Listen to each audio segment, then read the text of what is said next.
जय मिथिला, हम मुनि झा आइ एकटा बहुत सुंदर कन्या के परिछन गीत सुनाबै छी। अपना मिथिला के कन्या परिछन गीत छै तऽ सुनू और नीक लागत तऽ कनि सपोर्ट करबै।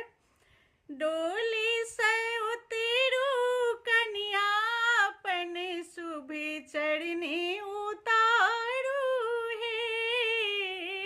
डोली से उतरू कन्या अपन शुभी चरनी उतारू हे।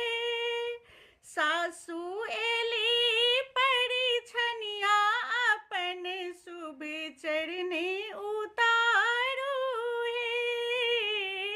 सासू एली परिछनिया अपन शुभी चरनी उतारू हे। अन्नपूर्णा बनी गृह में आबू।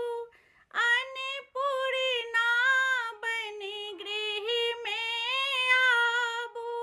अन्न धन के भंडारी बढ़ाबू। अन्न धन के भंडारी बढ़ाबू। बनकर रहब लक्ष्मीनिया अपन शुभ चरनी उतारू हे।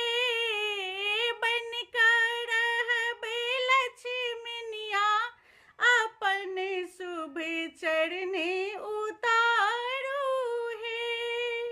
अपना पिता के अहाँ ओतहि बिसरबै। अपना पिता के अहाँ ओतहि बिसरबै। सासु ससुर के अहाँ आदर करबै। सास ससुर के अहाँ आदर करबै। बनकर